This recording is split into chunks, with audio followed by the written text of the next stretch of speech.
Alex, you should ask some questions. Yeah. Tell me what you disagree with about what I said, Alex. Yeah. You want me to disagree with more of your points? Oh my gosh. Yeah, sure. I don't know, because I don't think. How about this? Give us some either issues, problems, or things in your life, Alex, that you want to work on or that you want to improve. My whole life we is a didn't problem, do any fitness Graham. stuff. We didn't do any of that. Let's talk about that. You know what, Graham? Yeah. That is a problem in my life. Let's talk about that. So, as you guys can tell by looking at me, you know, I'm not the peak of physical fitness. Okay, but that is definitely a problem in my life that I think that I've neglected, and I think that I could definitely use like a lot of work on. And there's a lot of aspects to it. But Alex, how do you do it?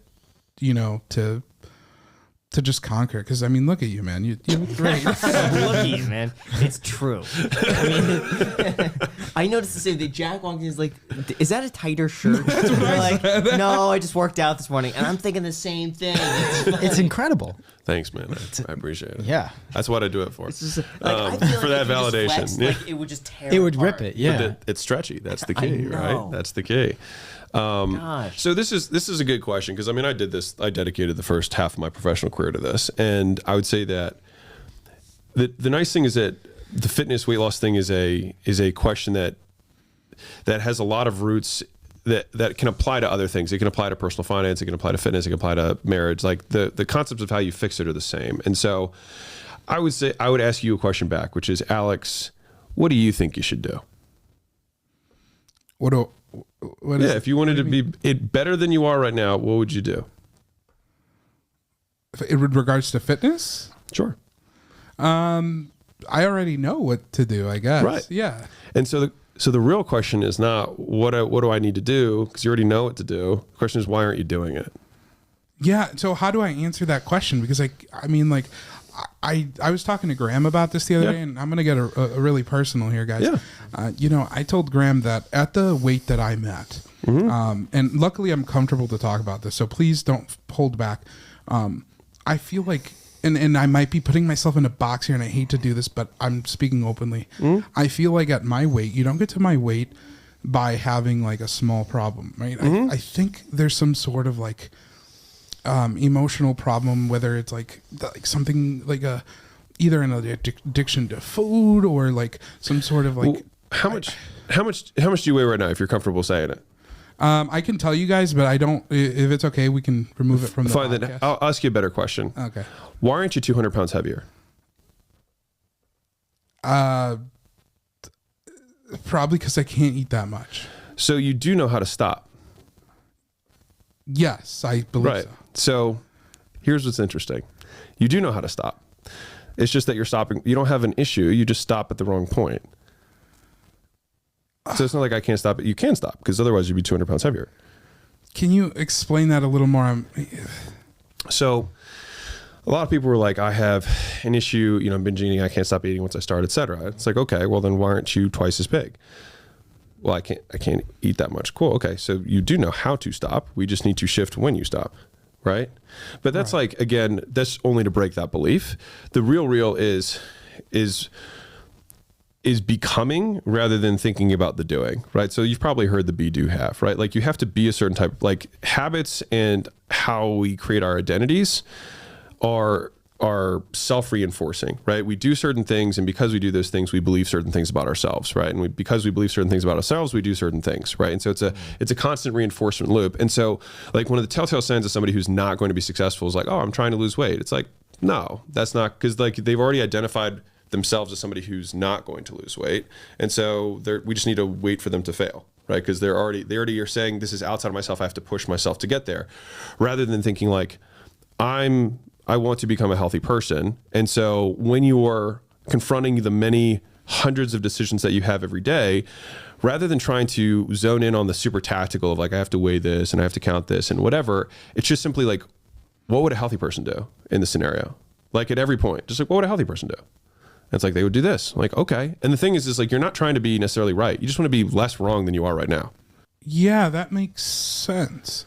I think maybe that's where I kind of had a downfall, because there was a point where I did commit to weight loss, and I in my head, I guess I wasn't right, but in my head, I committed that, you know, this is a lifestyle change, right? It's with me for the whole life, and I lost 45 pounds, which Cool. you know, for me that was a lot, but for some reason, and it was all that was in my head.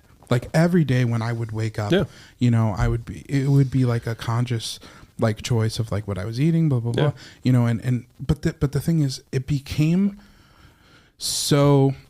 I don't want to say, I don't know if it was toxic, but it became so. I'm going to use the word toxic, that like that's all I thought about in my head, and I don't know how to go back there without doing that again, because it was so, that part was so detrimental to my health, but obviously so is eating. So Yeah.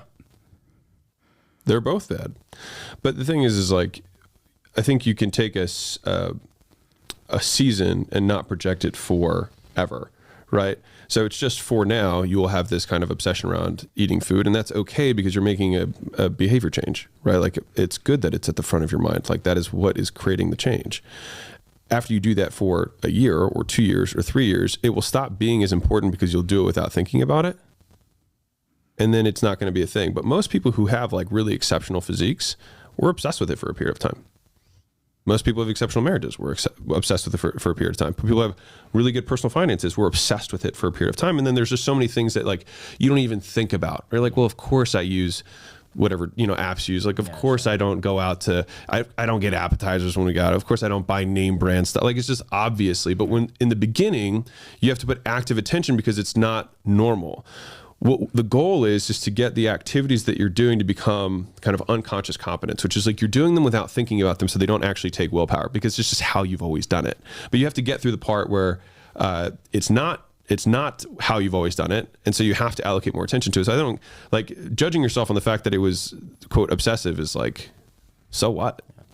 But I think it's the toxic, it's the mentality, Alex, right? So why was that toxic for you? Like what made that impactful?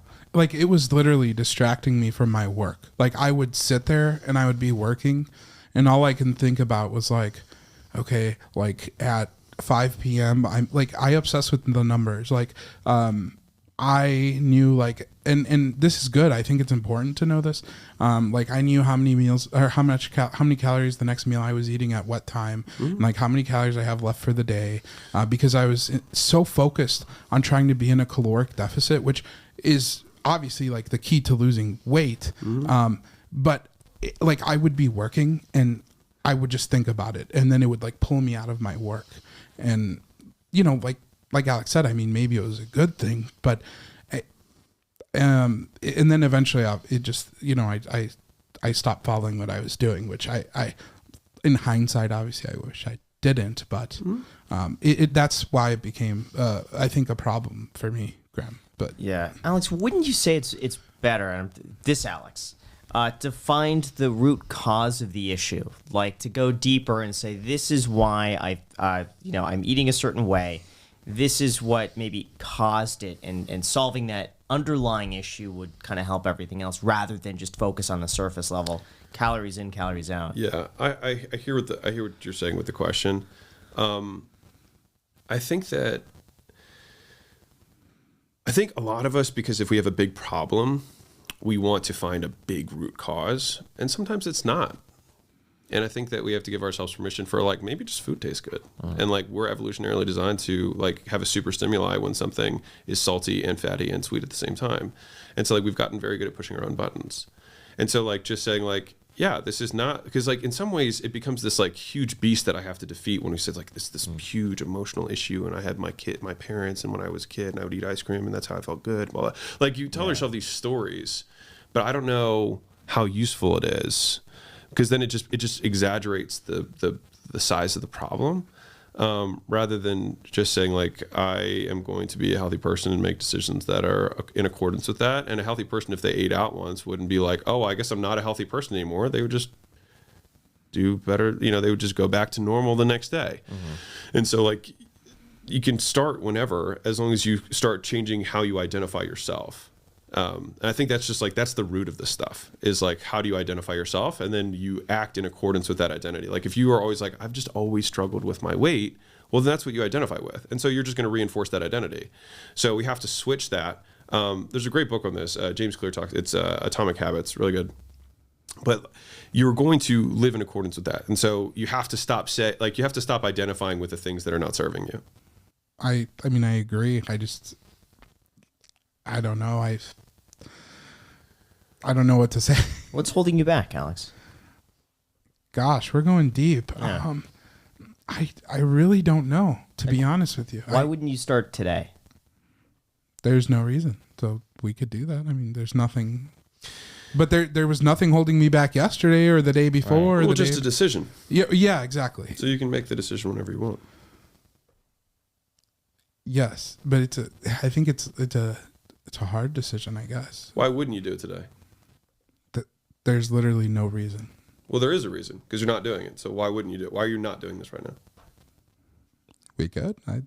There's literally no reason. Well, that maybe there is, like you said, but there's none that I can think. No, I think the reason would be that Alex feels like he could do it at any time. So why start today? Because I think it's easier to start next week or the week after. And I know this because I'm very much the same way. You know what? It's like I agree with that, because I feel like it's my choice. But then that's so stupid, because when I now sitting here, I'm like, well, I also had the choice to start it a year ago, right? So doesn't it get to the point where all of a sudden the pain exceeds the pleasure? And I don't think Alex has gotten to a point yet where it's painful. It's maybe uncomfortable, but I think starting now is more uncomfortable than just.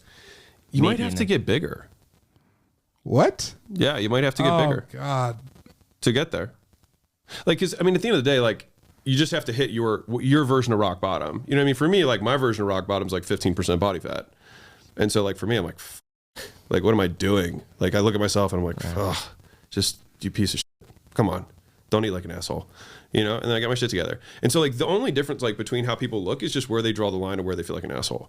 Like, that's it. Like, all you're doing is just, like, saying, you know, like, I feel like an asshole if I have above, 10% body fat. And there's tons of people who live there.